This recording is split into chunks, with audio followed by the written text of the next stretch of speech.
정관을 찾아서 다시 관과 관을 다시 연결을 시켜주는 그런 수술이다 보니까 그 정관이 굉장히 가늘어요.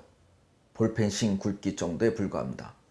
그래서 망가진 부위를 찾아서 제가 맨날 환자분들한테 설명할 때 그렇게 얘기하는데, 파이프가 망가진 겁니다. 그 망가진 파이프는 다 제거를 시키고 쌩쌩한 파이프끼리 찾아서 다시 연결을 시켜주는 거예요.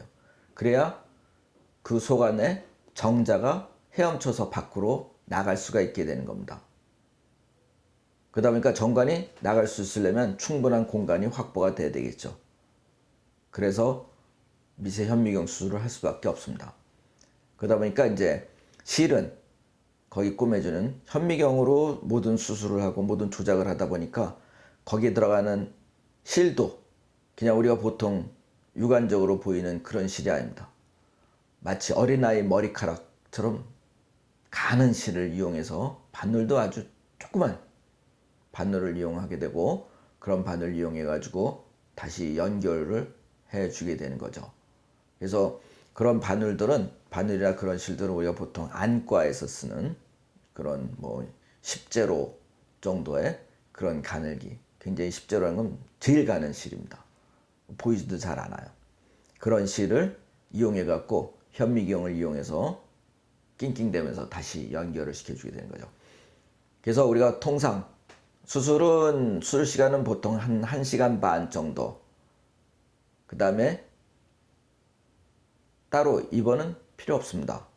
마취는 이제 국소 마취라든가 혈관 편안하게 주무시라고 혈관 마취를 하게 되죠. 그리고 수술하고 나서 옛날에는 한 일주일 정도 입원도 시키고 그랬습니다만, 저희 병원의 같은 경우에는 한 3, 4일 정도만 집에서 안정을 좀 취하세요 라고 얘기를 합니다.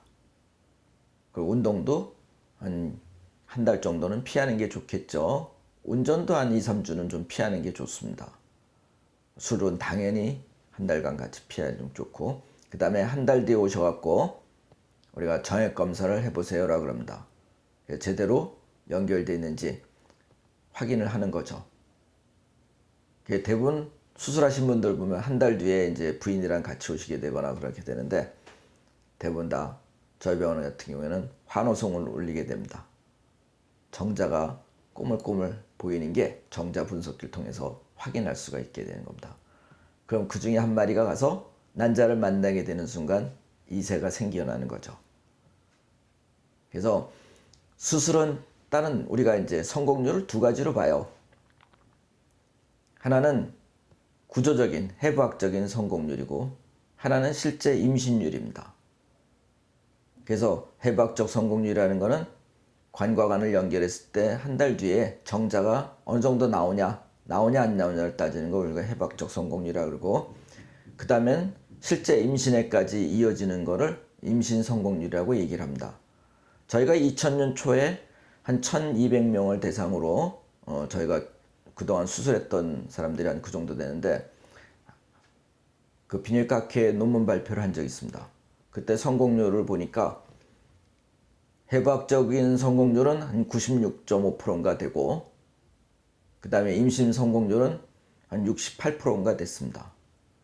그러니까 사실 그쪽 해부학적인 성공률이 제일 중요하거든요. 일단 정자만 나오게 되면 그 다음은 어떻게 쓰든가 애 만드는, 요즘 현대의학이 발전돼 있어서 굉장히 뭐 얼마든지 누구나 원하면 만들 수가, 애를 이세를 가질 수가 있습니다.